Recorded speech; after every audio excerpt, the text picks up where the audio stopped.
The Mellon Foundation funds the DRJ project as it works to elevate co-created community knowledge for just societies, transforms access to the academy for people of color and first-gen students, and propagates informative pedagogies in the humanities. The project is framed around important questions that inspire transformative thought, action, and inquiry. For example, what happens when we put ethnic studies at the center of academic inquiry? What happens when we embrace art, poetry, writing, scholarship, and performance as acts of resistance? How can we create new and innovative spaces to explore visions of a just future? How can we sustain these community-driven efforts and build a community of activists, scholars, artists, and dreamers who are willing to take on this work? Thank you so much. Greetings, everyone. This is Omi Osun Joni L Jones, and I am thrilled to have this opportunity with you and to acknowledge my friend, the brilliant Dr. Jackie Cuevas. If it weren't for Jackie, I would not have had the magnificent experience a year ago with Chandra Mahanti and Angela Davis, and I would not have had a chance to reimagine myself through Sista, Docta, REBIRTH, and then to work with Dr. Nicole Martin on Imagining Next, the workshop. Jackie, you put all of this in motion, and I thank you. I can't believe all of the things they say about me. Walk in the room, they throwing shade left to right. They be like, ooh, she's serving face. And I just tell them, cut me up and get down. They call us dirty cause we break all your rules down. And we just came to act a fool, is that alright? Girl, that's alright. They be like, ooh, let them eat cake. But we eat wangs and throw them bones on the ground. Am I a freak? Am I more than a freak? Sit round, queer. Am I a freak? Don't forget to sit down. I'm cutting up, don't cut me down. And yeah, I wanna be. Is it peculiar that she twerk in the mirror? And am I weird to dance alone late at night? And is it true we're all insane? If I just tell them no we ain't and get down. I heard this life is just a play with no rehearsal. I wonder will this be my final act tonight? And tell me what's the price of fame? Am I a sinner with my skirt on the ground? Am I a freak? For that, am I a freak? Am I a freak? Forget, don't teach down. I'm cutting up, don't cut me down. Judge me now. Yeah, I wanna be. Woo! Hey brother, can you say? Oh my goodness. Thank you, everybody. We were just about to get to Erica. We almost got to the Erica moment. Erica Badu. Oh, thank you so much for coming. I'm Omi. And it is very special. Thank you. Thank you. It is very special to be thinking about 30 years of Sista Docta. 30 years ago. This very month, actually, at an academic conference, which you'll hear more about. And in that time, a whole lot has happened. And before we get into all of that, what is a Sista Docta? Anybody know? So yes, yes. So tell us who you are, if you would, and how you are a Sista Docta.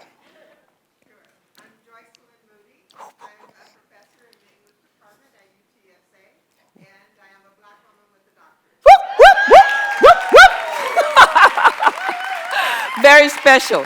Thank you, Dr. Moody, and I think I'm going to see you tomorrow. So that's great. That's wonderful. Are there any other sister doctors in the house? Oh, look at this. Black women with PhDs. All right. Any other women with PhDs in the house?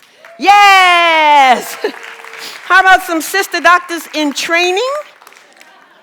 Yeah, hey, okay. Wow. Well, this evening. Yes, absolutely. I wasn't sure I could say certain things, but I could say absolutely, yes, absolutely. I asked everybody if they would get in trouble if I did those things, and they said no, so I will be saying many things. I want to be sure to dedicate this evening's work with you. First, to Ms. Carla Brodus. Some of you at UTSA know Carla. She was one of the architects, as I understand it, of the Black Studies program here at UTSA. She is doing her civic duty with the NAACP. That's having a dinner at this exact same time. But I still wanted to reference Carla as an important figure here on campus. I also want to dedicate this to my sister, Amelia Laverne Jones Bennett Laverne Love, who died less than 2 months ago. A rebirth suggests something new. Something else is coming. And I used this phrase with some friends and family yesterday, so I'll use it with you. You're my doulas. Thank you. And maybe in the way all these things work, maybe I will be your doula too, helping you to embrace parts of yourselves. We'll see how that works. We'll see. Will you hold this for me? Just hang on to it. You can put it down there if you want to, whatever.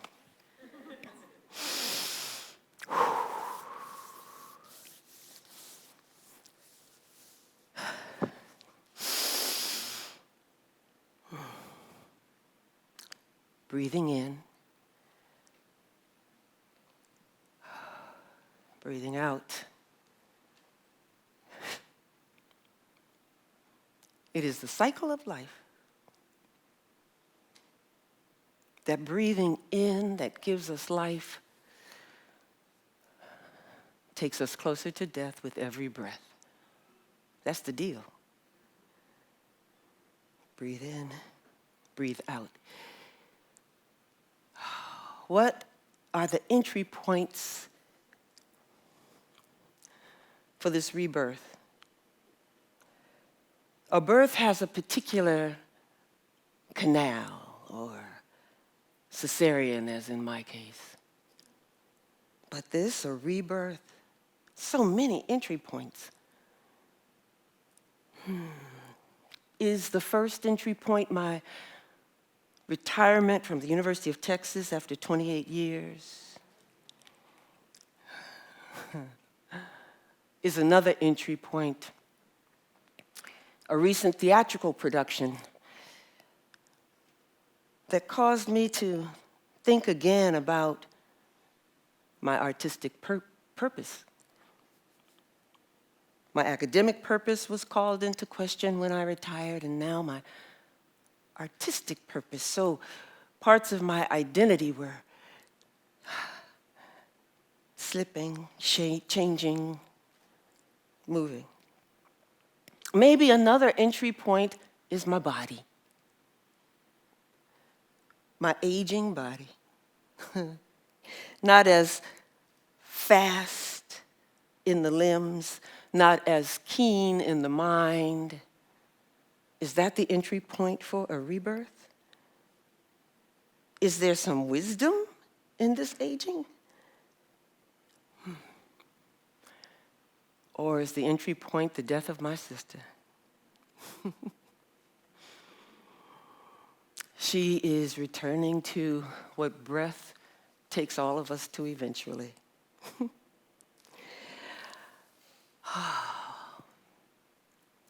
In order to find an entry point with you this evening,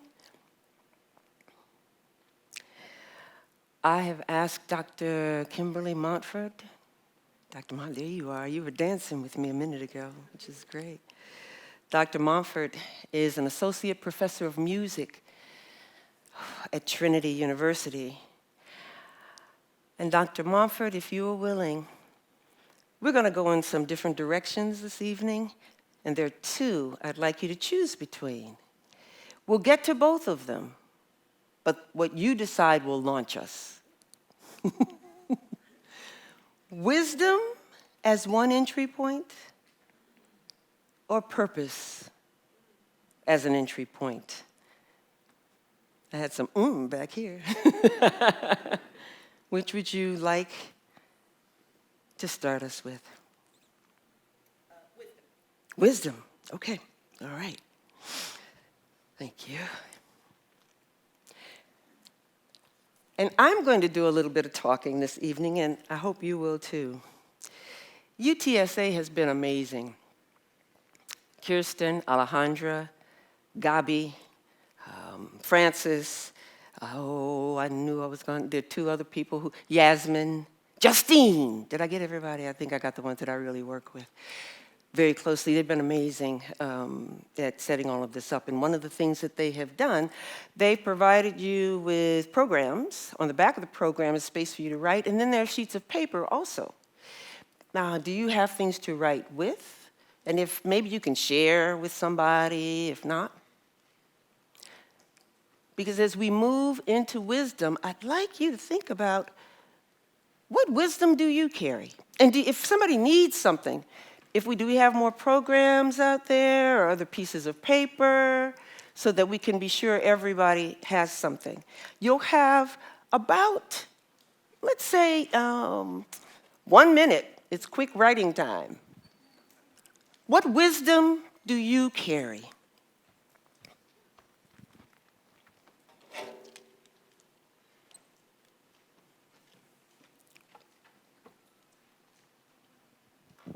And some people here need writing materials. You all you're good, okay.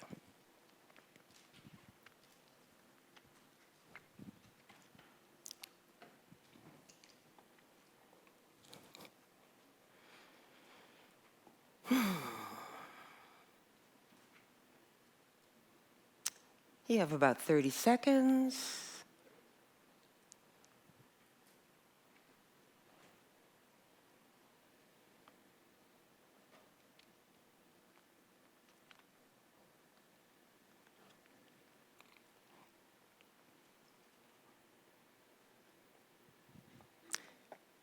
And if you would, bring that writing to a close.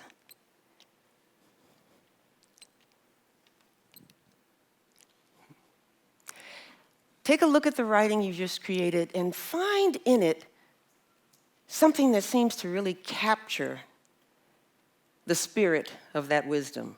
A word, a phrase, but not a full sentence. Circle it, underline it, mark it in some sort of way. And now I want to invite a few of you to share what you just circled or underlined. What's that piece of wisdom that you walk with?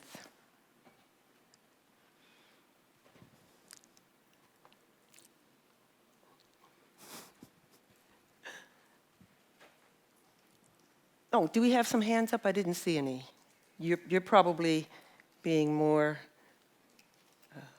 clear than I am. Oh, right there. Thank you. And I'll say the reason why we're being so particular about microphones is that Gerard, and that's another person, and David, who have helped. Technical people are, invaluable. And Gerard is documenting all of this, so we want to get your words on there. So your word or phrase, not a full sentence. The art and science of learning. Oh, wow. Thank you. Thank you. That's the wisdom. Some other people? Yes, we have them here. Lend. Okay. Wow. And maybe one more. Anybody else want to put their wisdom out in the world? Traveled. And thank you. Thank you. Where did that come from? Right there, right there. And then, yes, go ahead. And human love. What I've learned from traveling is human love. Okay. You will have lots of opportunities to continue sharing throughout this experience. So if this wasn't the time, there'll be another time. There'll be another time. And at Dr. Montfort's request, we're going to continue with wisdom. I have asked a few of you to read from cards. 5 generous people, courageous people, said that they would read from cards. What they will be reading are words that were actually spoken to me just before retiring from the University of Texas. We are going to offer a response to that. And our response will be, that's your mess. I choose to fly. Okay? All right? So I want you to say it after me. I'll say it right now. And then if you would repeat what you hear. That's your mess. I choose to fly. Oh, and I saw some fingers waving. Because now, yes, I want you to put your bodies in it even more. Okay? So this time, I'm going to give you this as a starter. I will say, well, and then we will say collectively, that's your mess. I choose to fly. So let's give it a whirl. I'll give you the well, and we'll go, and let's see what parts, and it may just be very small, maybe just a little something, but let's see where your bodies go with that language, with that verbal language, okay? All righty, number 1. Wonderful. Would you mind standing and reading out loud? If you leave now, you will lose your power. You are just hitting your stride. Well, that's your mess. I choose to fly. Hey, number 2.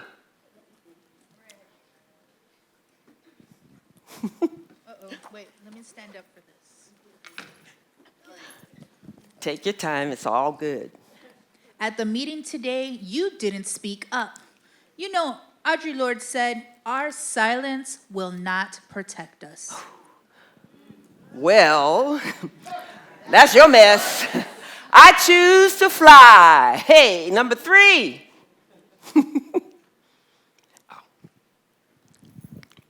Yes, you can go. You figured it out. Thank you, Dragonfly. Do you have enough money to retire? I mean, what will you do? Well, that's your mess. I choose to fly. Oh, are we at number 4? Number 4, number 4? Number 4.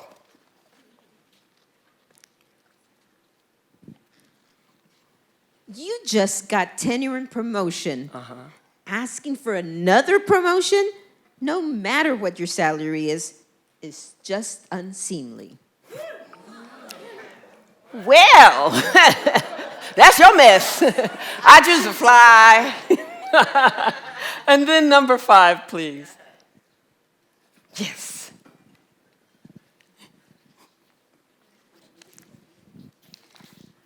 At your age, you get your full Social Security at 72. You could wait.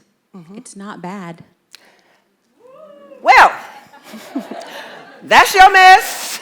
I choose to fly. Thank you all. Thank you all. Thank you all. And may we all fly, right? May we all fly. Woo. And you've looked at some of your own wisdom. We've looked at some advice that they may have thought was wisdom. I'd like us now to think about aging and wisdom. Do those things really go together? I don't know.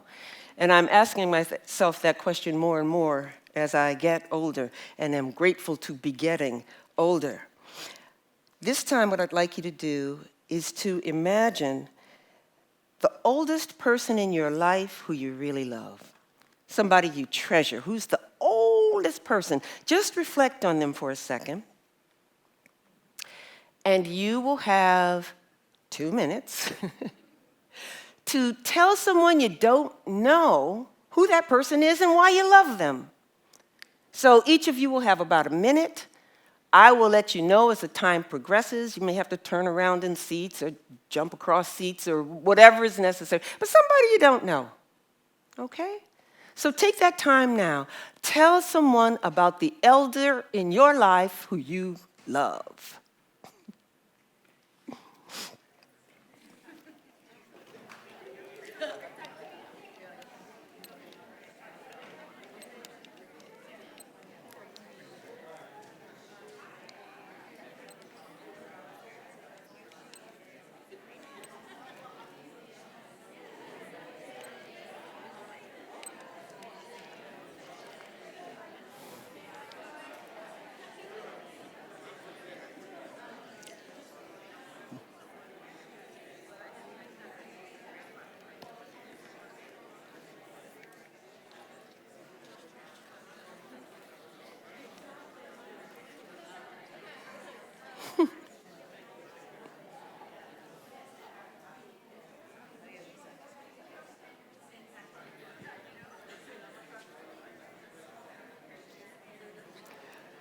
You should be on the second speaker in your pair.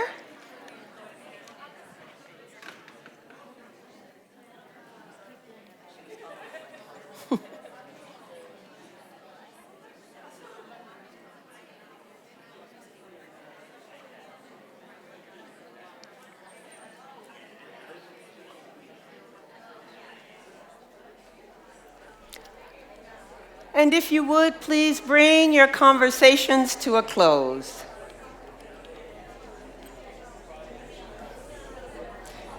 This is always the fun part, right?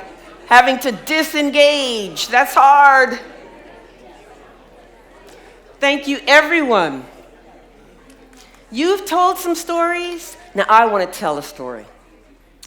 I want to tell you a story of Mimi, a little black girl, 9 years old, growing up in the suburbs of Chicago in the mid-1950s. Sound like somebody you might know? I grew up in the suburbs of Chicago in the mid-1950s. That was me. And while a lot of Mimi is autobiographical, it's not all autobiographical. That's what fiction allows me to do with my family stories. And this particular story is called Water Recipes. Sit on your nana's knee, sit on your nana's knee, sit on your nana's knee, oh knee, oh knee. Old came quick. Mimi stood beside Nana's bed in the dim light from the shaded windows and just stared. Nana's whole body was a curiosity.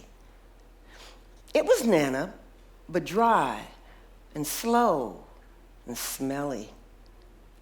Mimi thought Old was supposed to smell like pee and throw up because that's the way Grand Sam's old folks' home always smelled.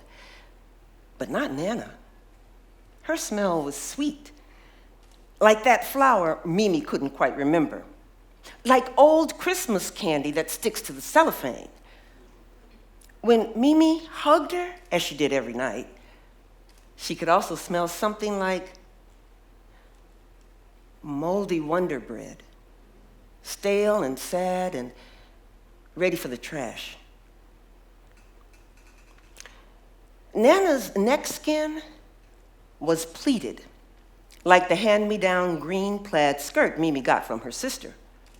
Crumpled, purple-gray skin, a stiff prune folding in on itself, twisted and thirsty. And you could see her stick bones poking out everywhere, at her tiny wrists, at her spiky chin, even at the ribs that seemed to replace her titties altogether. So, this is Old, the thing nobody wants. It wasn't that long ago that Nana was more like Del Monte canned prunes that were plump, swimming in their own juice. Then, Nana was always in the society pages of the Chicago Defender. That's how Mimi came to read so early, following Nana and Grand Sam in the newspaper. In the photos, Nana's prematurely gray hair was almost white, silky, and so carefully styled in movie star waves and curls. She wore belted satin dresses, matching satin gloves up to her elbows, and jeweled shoes with ankle straps and a small opening for her big toe to peek out of. And yet, here Nana was lying in bed with them thin, raggedy braids, fingers bent every which way, fat brown spots all over her face and neck, and no idea who Mimi was. This is old. Old. Real old. The fact of it made Mimi stomp her foot. And so the experiments began. Experiment number 1, watering Nana. Mimi used Nana's favorite cup to pour just a drop of water on Nana's head each afternoon after school while Nana was sleeping. On the 4th day, Nana was so still during the watering experiment that Mimi thought Nana was gone, wherever that is, and she began pouring more than a drop, then more still and more still, until Nana woke up and began to scream and Mama came running. Have you lost your natural mind? What you getting Nana all wet for? Now go in the second drawer and find her nightgown. What is your problem? In her lab notebook, Mimi wrote, failed experiment. Stupid girl. Nana gets a bath every day, nothing changes. She is not a plant. She will not get tall again. Experiment number 2. Don't die raisin pie. Nana loved sweet potato pie just like Mama loved peanut brittle. Surely a pie would keep Nana from fading away with Grand Sam. Mimi collected a week's worth of the raisins Mama put in her lunch bag and conducted her experiment on a Saturday when her sisters were up in their room trying to act like singers and her mother was at the grocery store. She stirred the raisins, some sugar, and cinnamon in a bowl, and then just added just enough water to make a sticky mound. She dumped it into a pie pan and carefully carried experiment number 2 from the kitchen into Nana's dimly lit room. And to her surprise, Nana was sitting up in bed smiling, really smiling. Nana put her crooked fingers right into that pie, and Mimi did too. They scooped out gobs of the raisiny goo and giggled and licked their fingers and silently remembered meals, finished off with homemade vanilla ice cream and crunchy butter cookies. It took Mimi a minute to see Mama peeking in the door, and Mama's eyes were shining. She didn't even care about the mess. Drippy raisins all over Nana's gown and the new sheets she had just bought from Corvettes. Nana gracefully lifted her hands into the air and circled them as if she was hearing her own special music. Sugar juice sliding down her arms, laughter and humming coming from her smile, and a knowing look smoothing out the wrinkles on her forehead. Mimi snorting her loud laugh. Mama deeply delighting at the door. Nana bed dancing somewhere with Grand Sam. Mimi didn't know where Nana was, drifting up or sliding down, hovering like a hummingbird. She didn't understand. And for just one delicious moment, that was okay. Mimi knew somehow this right now was everything there is, was just right and just enough, even though it wouldn't be like this always. Sit on your Nana's knee, oh knee, oh knee.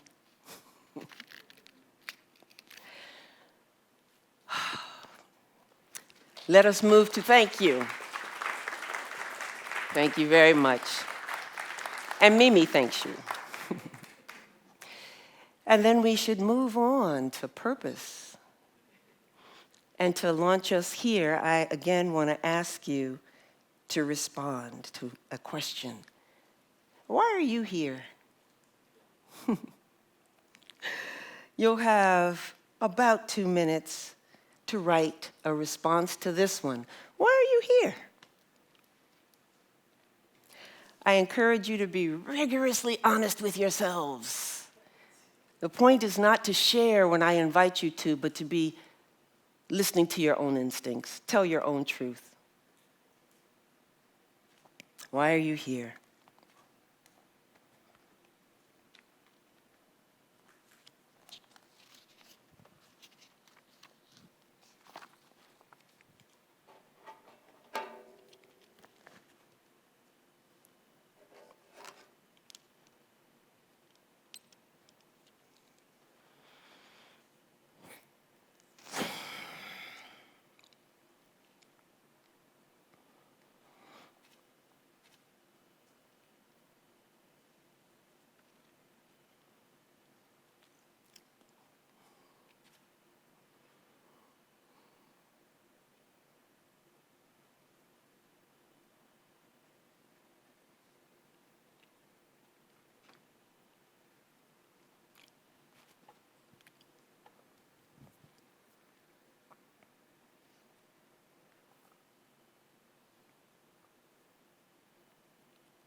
You have about 30 more seconds.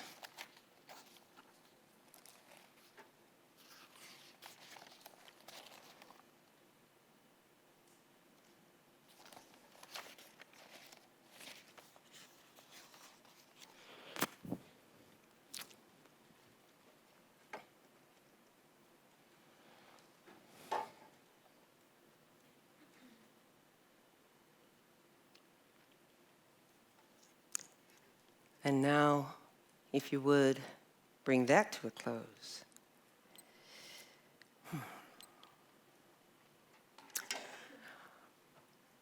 One day, while I was the director of the John L. Warfield Center for African and African American Studies at the University of Texas at Austin, a young black student, young man, came into my office. He was done. His jeans were pressed. His white shirt was starched. His hair was, it looked to be, newly cut. His shoes were polished. And he was holding back tears. He had just been in a class where his white professor had allowed the students to entertain the possibility that enslavement might have been good for African Americans. I don't know if this young man was the only black person in his class, but even if there had been 20 others, the assault was still there.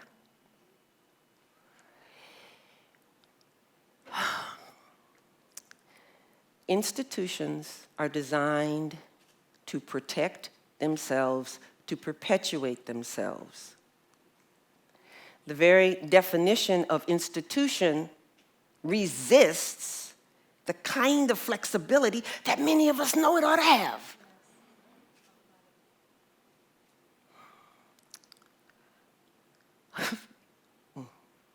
So there was that helped to prompt my retirement.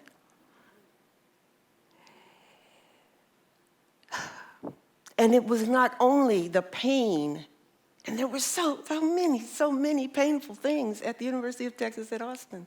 It's not alone. It's not alone. But I'm speaking very particularly about that experience. I recognized that there was also something in me, in my own cosmology, this is how it works, that I was there because there was something I needed. I was being invited to explore why had I tied up my self-worth with something that hated me? What does that mean about me? Those were questions I needed to ask for myself. UT or no UT. The nights when I would leave the office at 9 at night, and on a good day, be there at about 9 or 10. On a not so good day, 8 o'clock.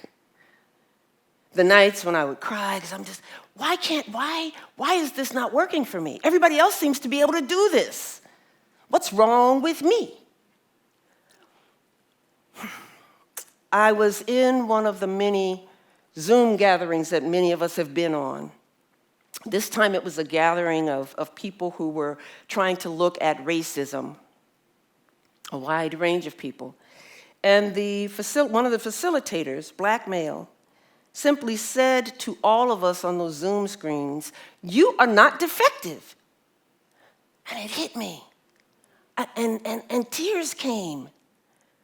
I realized in that instant, I believed I was defective. I believed I was, because I could have handled it. Everybody else can handle it. My ancestors have suffered much more. These are what people call like first world problems. You got a job, you get a check every month, and you complaining? And that is one of the ways that they keep us in the thing. I am very aware that I am at a university saying these things. In part because I think there's some alternatives to being like that.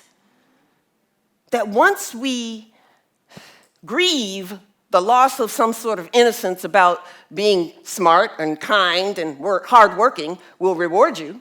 Once we grieve that loss, and I'm embarrassed to say I thought that was going to happen. What? Even though, I taught in Black Studies, I knew better. So let me, hold all of that, and then I want to say something else. Because I taught in Black Studies. One of the things that happens in Black Studies, and I think this is true in any, what I think here, ethnic studies maybe is used, UT was using that term as well for a while, but in any of those kind of identity-marked spaces, we end up rehearsing trauma. Every time I walk in the classroom, I gotta trot out the history of all the horrors that have happened to black people. It's the way that I help my students understand that they're not defective, that there are systems at work against them. So of necessity, I think, I trotted all that out. Well, so then you got a classroom full of people who have been abused, including me, day after day, teaching the pain. All of that analysis and teaching of pain has a place. It can't be the only thing we do in those classrooms. And this is why I'm glad I'm talking at a university. Because this is one of the ways we can be subversive. You shut that door and you can do a whole lot. You can do a whole lot. And I'm saying that as somebody who became a full professor and I acquired some kind of clout. Those strategies are not going to help in our next now. They are not the things that are going to help us understand how to work with people who are different than us, how to love, not just work with, love people who are different than us. Celebration, spaces of joy, those are actually strategies. Those are tools. And if we don't have them, if we don't cultivate them, we get to the next now with exactly the same mess we're in. So, I want to suggest that celebration, music, food, dancing, gardening, sewing, laughing, all of those things are survival skills for whatever is happening next. All of that contributed to my challenging my own sense of purpose in academia. Because it didn't suit who I who I am and the gifts that I think I have. My gifts were being exploited. My love of community was being exploited because the university knew I was going to stay there because I loved community. And they didn't have to pay me well. They didn't even have to be nice to me. That was a dean that said the thing about it being unseemly that I asked for a raise. A dean. Okay. This, you see the rebirth. This is, it's happening. It's happening. So collectives, probably cooperatives, maybe institutions. Hell no. My purpose was also challenged this summer when I was in a theatrical production. I was finally at the moment where I wasn't teaching, I wasn't researching, I had retired. I wasn't in committee meetings. I had retired, and I could devote full time to being an artist. I probably put way too much on this experience, but I couldn't land.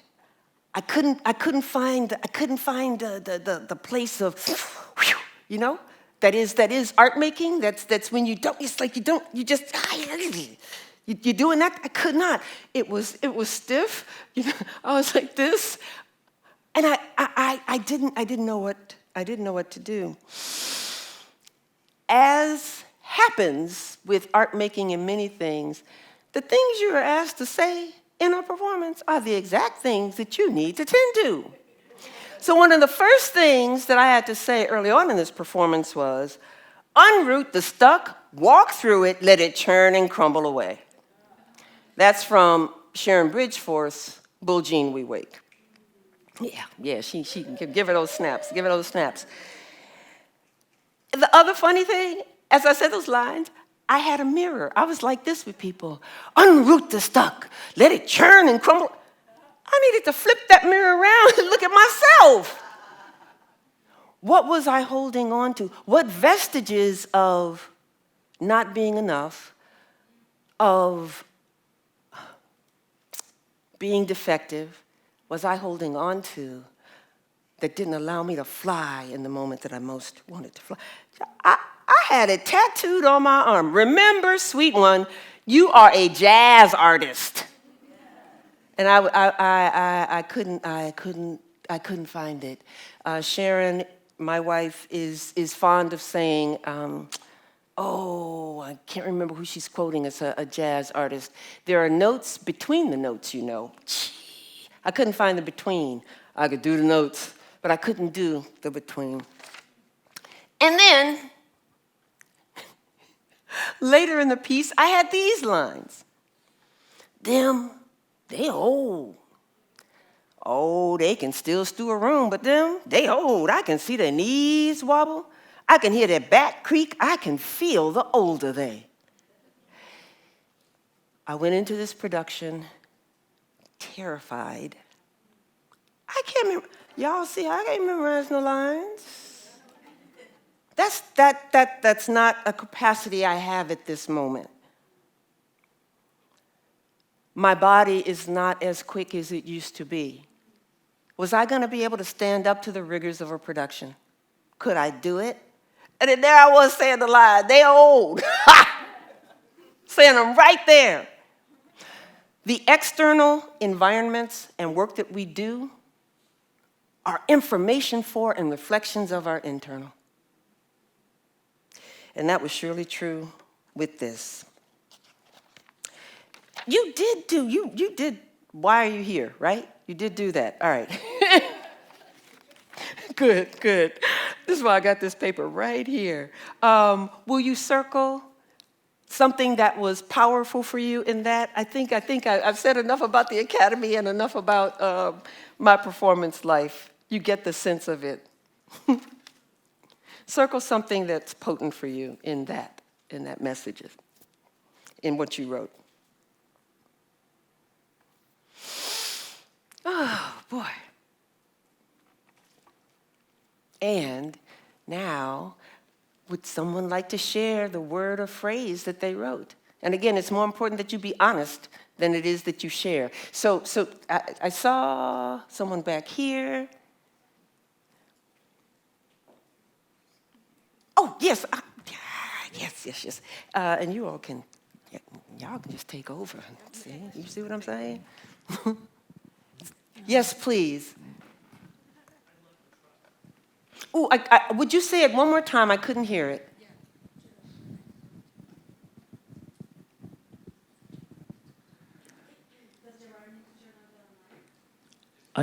Oh, we got it. I love to travel, and I'm interested in learning about your universe. Yes. Oh, great. Okay.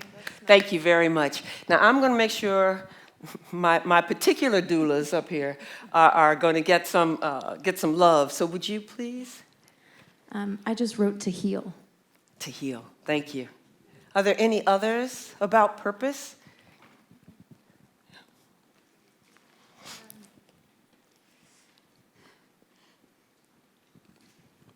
To help others find their magic and then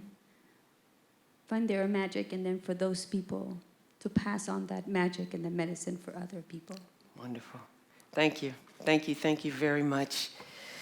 Oh, I think that maybe those were the only ones that I saw. Is that okay? Oh, one more. I'm sorry. Down here, down front. Thank you for being persistent. Thank you. So I wrote to love, share my story, rise above, and breaking generational curses. Wow. Okay. All right. Thank you. It's really powerful and inspiring to hear other people's sense of purpose. For some of us, it makes us feel not alone in what some of our intuition and our divine calling seems to be. Woo, you all.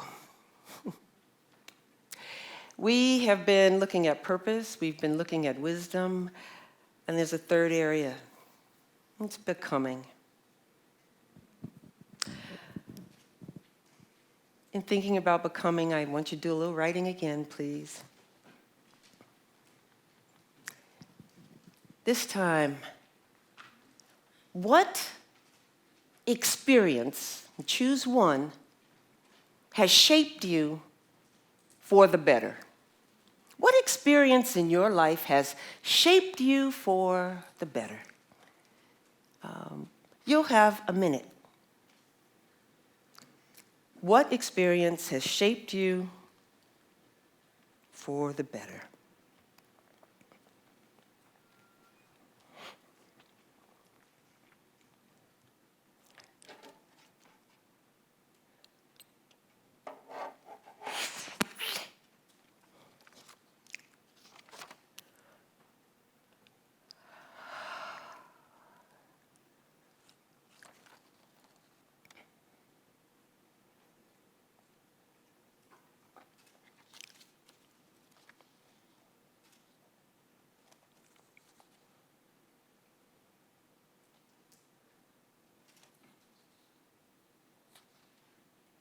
For about 30 seconds or so.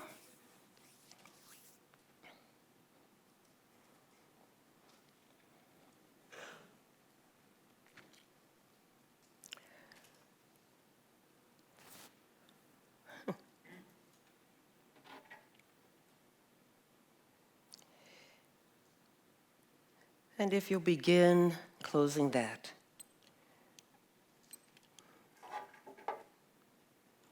This time, rather than a verbal response, I'd like you to see if you can reflect that experience as a physical response, as a gesture, as something in motion, and it could be literal if you want it to be. So I'll do the one that. So this might be my physical.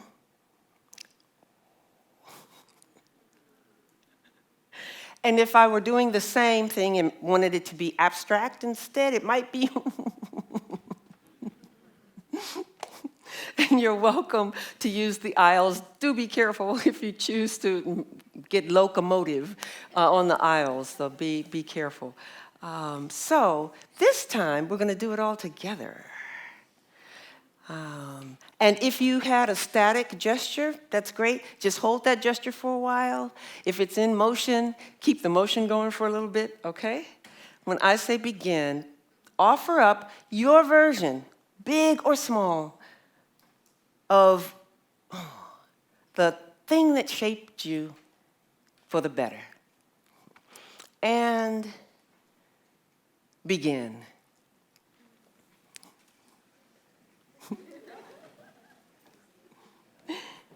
Keep it going. There may be some new textures on it. Keep it going. And take a peek around you and see what people are offering up. Yes. Yes. Woo. And relax, everybody. Thank you so much. Relax, relax, relax. Yes, give yourselves a hand. That's a good thing. That's a good thing. Oh, becoming. We're shaped by our experiences. And I really, there are like 5 different places where I could enter this notion of becoming with you right now. And every time I've gone over this, I've come at it in a different place. So let's, yes, I'll start with Laverne. My sister Laverne passed away on September 3rd of uterine cancer and medical negligence. Laverne, she was the sister I would go to when my mother said I couldn't do something. And somehow Laverne would figure out a way to appease my mother and me.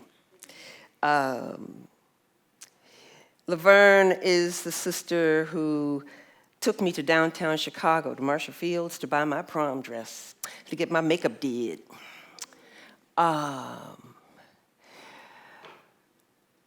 Laverne, in 2013, she had breast cancer.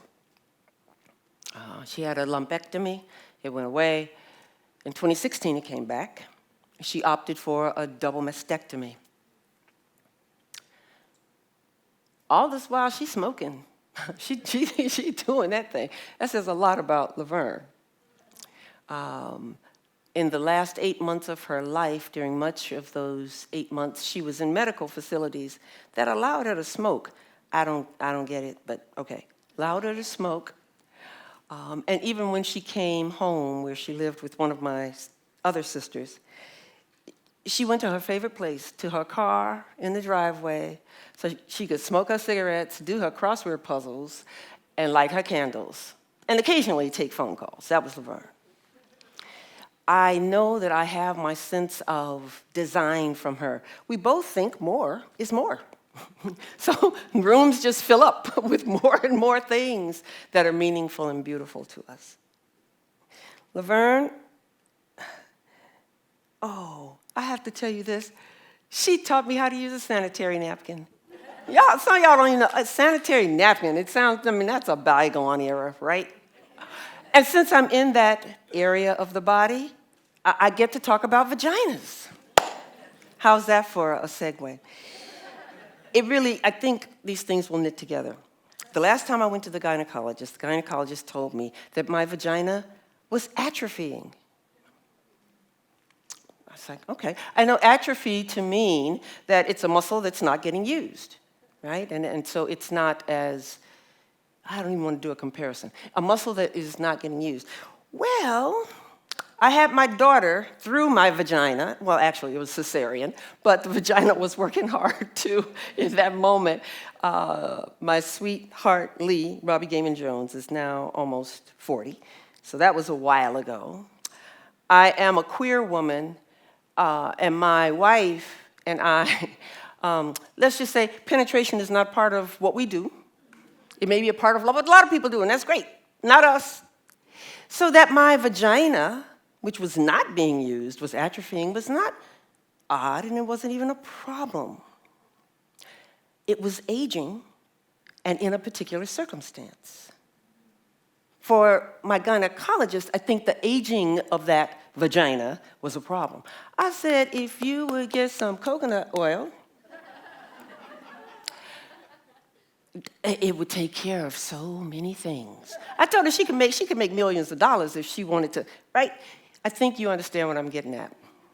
Laverne helped me to love many parts of my body, including my breasts, when in my 30s, I said, oh, my breasts are sagging.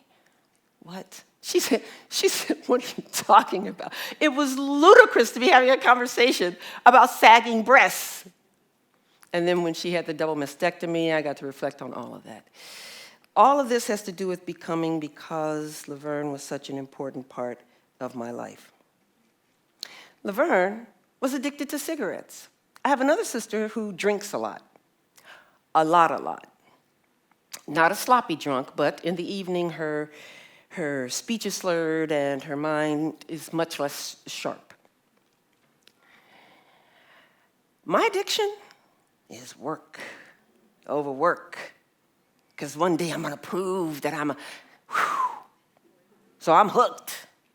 It has taken 5 years of retirement to really know my body in a different way, to wake up with not, and the list, golly, the years I've taken off my life, literally. I have a mild heart condition as a result of stress. It's mild, but it has to be tended to.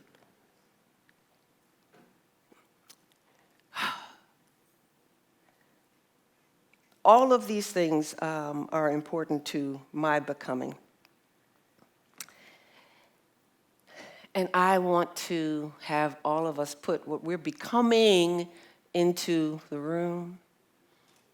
My sense that language has vibration. My sense that our gathering creates resonant frequencies and we transform each other just by being in space with each other. Ooh, so, another thing I'm going to ask of you. I'm going to start a sentence. And you know what I'm going to do before I do that? Because I have been joined this evening by two extraordinary women. They don't know that I'm getting ready to do this. So Shannon, I'm telling you because you're sitting there. So I know you can at least appreciate. And Tarashika is busy doing her thing in a visible way. So is Shannon. But Tarashika's is more visible. So I just want to say thank you for making this space more available to more people. Not everybody has the wisdom or the skill. So thank you, thank you, thank you. Thank you very much. Okay, becoming. I'm going to start a sentence, and then we're going to complete it. I'll say the start of the sentence. I am becoming. That's it. And you're going to finish that out. And in the spirit of trusting your gut, try not to edit yourself. Try to just let it come.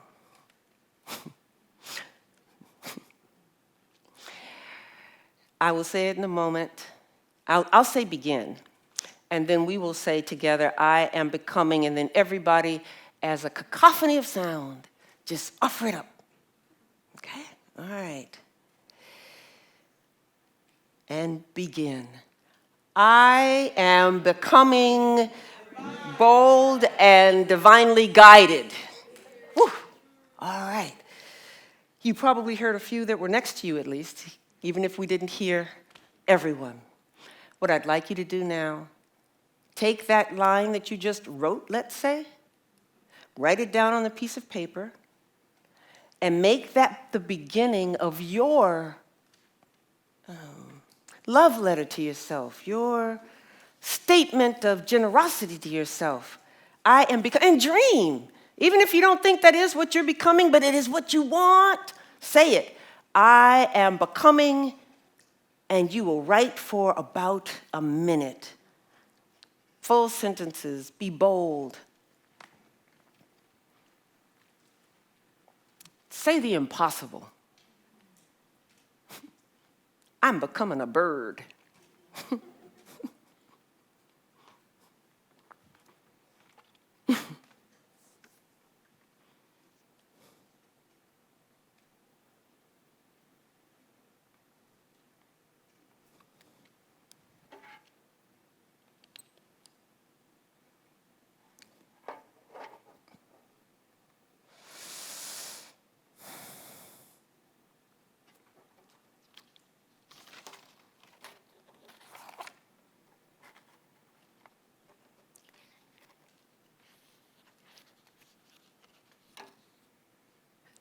And I'm going to cut your time short on purpose, and I'll explain.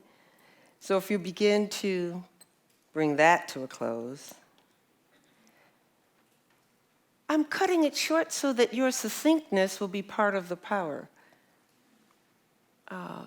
You know, people write dissertations, and sometimes you can say, 20 pages would have done, that thing. Could have done it. 20 pages, 20 good pages.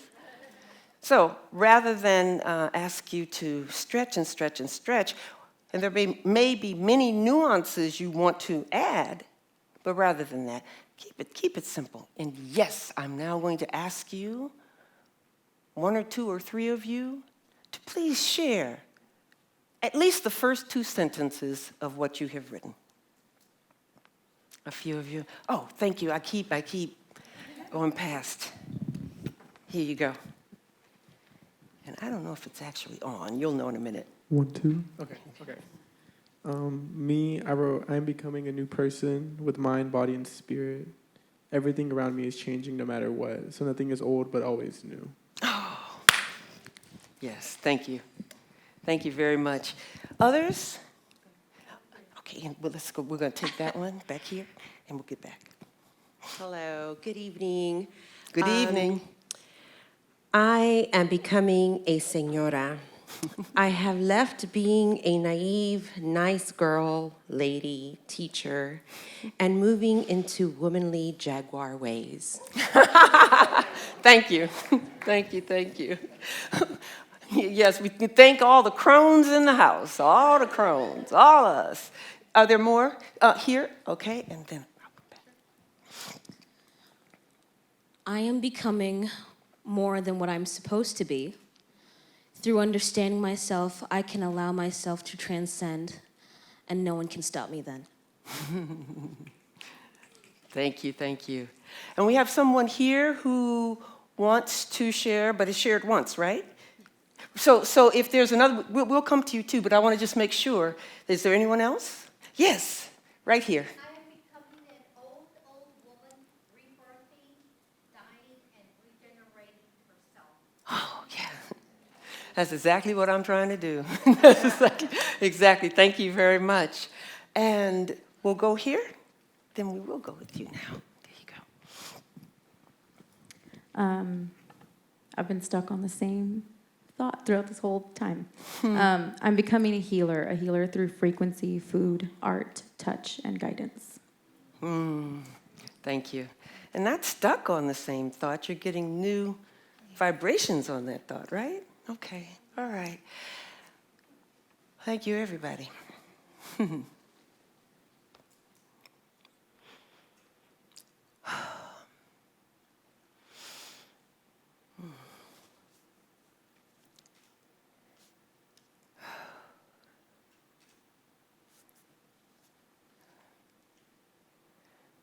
This is the urgency. Live and have your blooming in the noise of the whirlwind. Build new institutions? I don't think so. When we suppress play, danger is often close at hand. Acknowledge paradox. You are not defective. I am not wrong. Wrong is not my name. My name is my own, my own, my own. And I can't tell you in the hell set things up like this, but I can tell you my daily and nightly self-determination may very well cost you your life. The master's tools will never dismantle the master's house. Remember, sweet one, you are a jazz artist. One wants a teller in a time like this. It had no bottom and it had no top, just circles and circles of sorrow. The educational system has never been and may never be what Black students need for a liberatory educational experience. The Black Lives Matter movement can be read as an attempt to keep mourning an open dynamic in our culture because Black lives exist in a state of precariousness. Now is the time to admit the things that embarrass us. Iwoshan can be translated to English as moving toward wholeness. Ancestors of goodwill are key to our healing. Teaching about white supremacy does not immunize us from it. Healing means moving with love. Celebration is medicine that hastens healing. Celebration is the formation of muscular messages and psychic pathways that transmute the traumatic message we inherit ancestrally and consume daily. Celebration centers the body by inviting all of the senses to the party. To institute means to establish.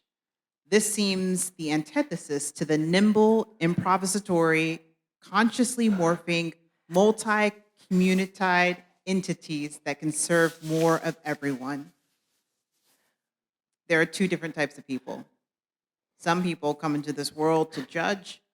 Some people come into this world to jam. Which one are you? Pink is the truth you can't hide. America, you's a lie. Refer to me as a goddess. I am tired of being modest, 100 degrees, the hottest if we being honest. But you gotta testify because the booty don't lie. Seems my life is finally coming together. Bigger than the picture they framed us to see. Every day, a little death in the parlor, in the bed, every move and every breath, and you hardly feel a thing, brings a perfect little death. It don't take a whole day to recognize sunshine.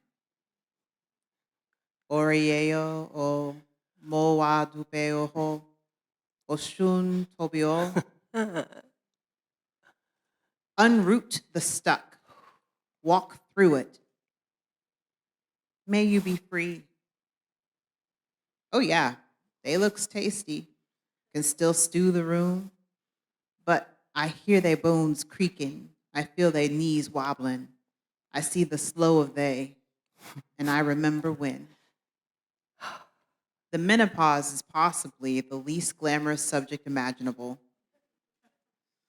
This right now was everything there is, was just right, just enough, even though it wouldn't be like this always. There are notes between the notes, you know. This is why we here. Ooh. And I say thank you to each and every one of you. May you, thank you. Thank you.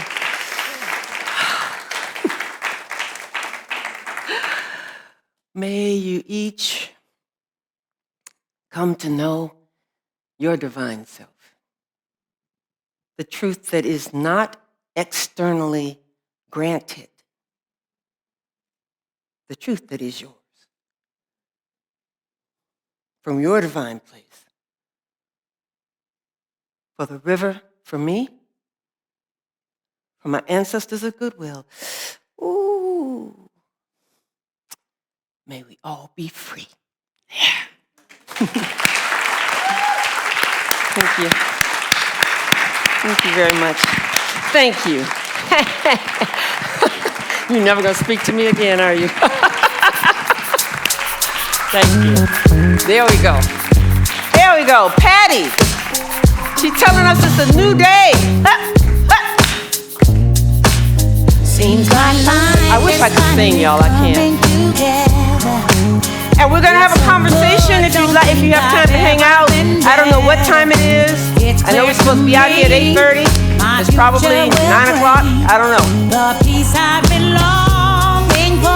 And I think they're going to have all of you come down. So can somebody show them?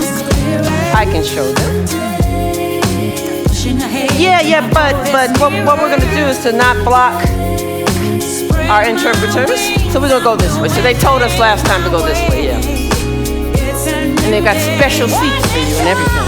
Thank you for sitting up here. Thank you. Oh, thanks for coming. And thanks for the honesty. Thank you. Absolutely, thank you. Thanks a lot. It's a new day. Yes, you can. Now, thanks, Dory.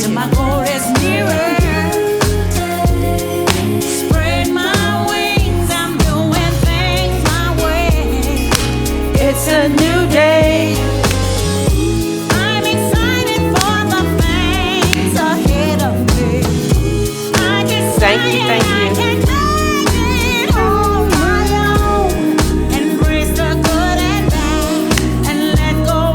Thank you. You're so sweet.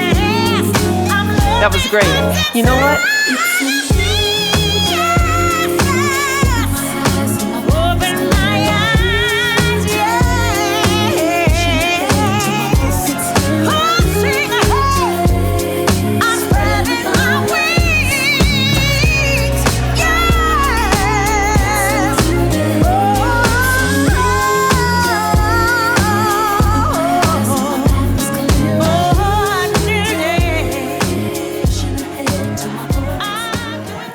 Oh, here.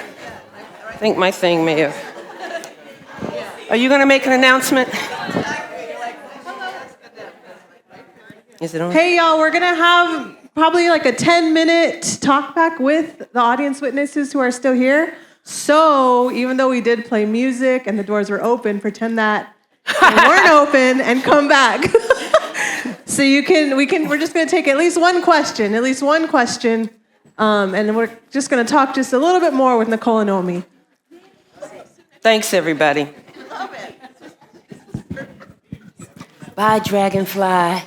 Hi, good evening, everyone. We will keep this pretty short because I know that we are on a time limit. Thank you, Omi, for this gathering. Oh, thank you. Thank you, everybody. What I'd like to do is, given all that Omi has given us, I would like to ask for your participation in giving something back to Omi by sharing your thoughts on how this experience was for you. Share your experience of this time together.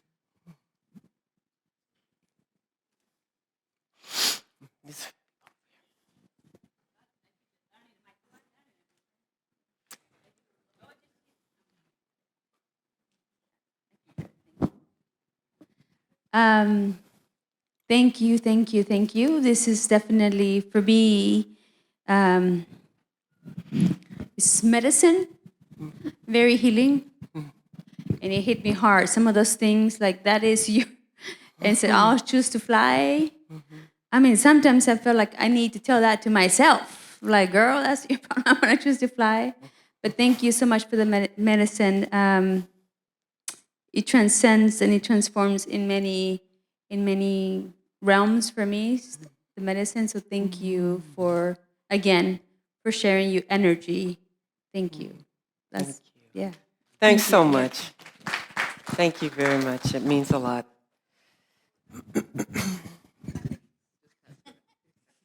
I would say like the thing that resonated with me the most is that idea of becoming. My dad, he's recently retired. I recently graduated. I was like, okay, when I graduate, Dad, it's time for you to retire. And I see him, and he is becoming.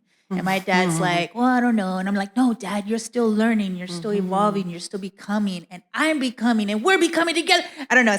So for me, that's like very powerful. This idea of we're always changing. We're always evolving and becoming more than who we are right now in this moment. The end. Thank you so much.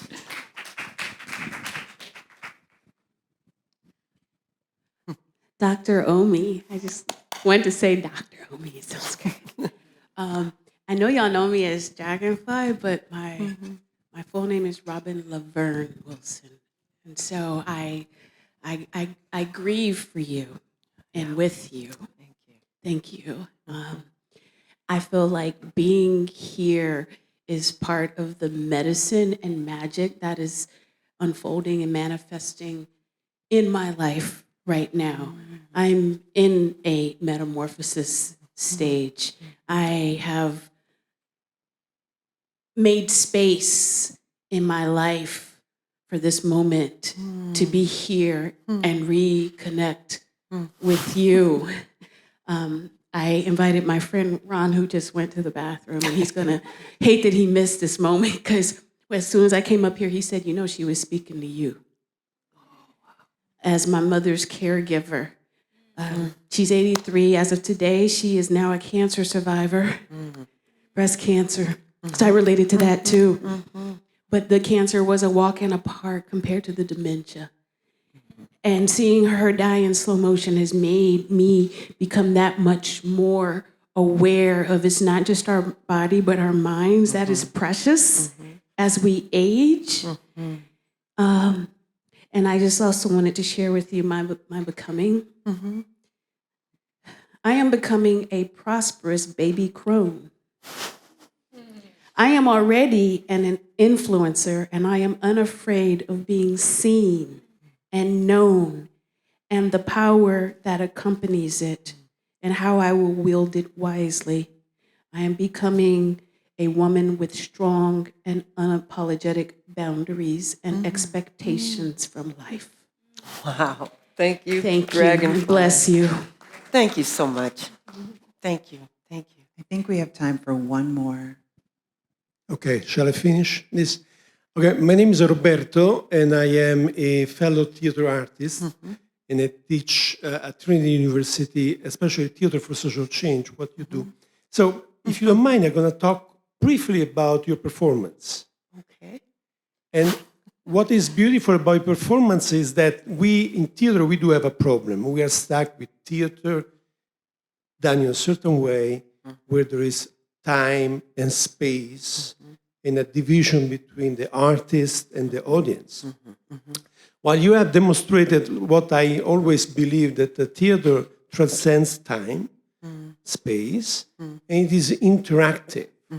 And only this, the theater of now, you use an expression, the now something. I think that this performance, not only for the substance, but also for the way you build, is a performance of now. So I want to thank you for that. Oh, thank you. Thank you. I want to say one thing, and certainly not in response to what anybody has said, but I have been working at not using the word performance. This is not a critique. Yes, of course, performance. Because that word is tripping me up now. I think I have expectations about that word that I haven't been able to let go of. That's why, and the democratizing social justice people have been so good in their publicity about the event. I've been calling it a gathering. Because I set myself up, that was part of the trouble I had this summer, I think. I set myself up for something when I call it a performance. It then takes on another thing. So I hear you, and I understand fully that this was a quote-unquote performance, and I'm starting to use the word gathering. Do you want to say anything since you're up here? Oh, you all heard all of that. Do you? Yeah, I know. I have spoken so much. No, More than you thank thought. you Okay, so all right. much, Omi, for this time. Thank you for holding the space for us. Thank you, everybody.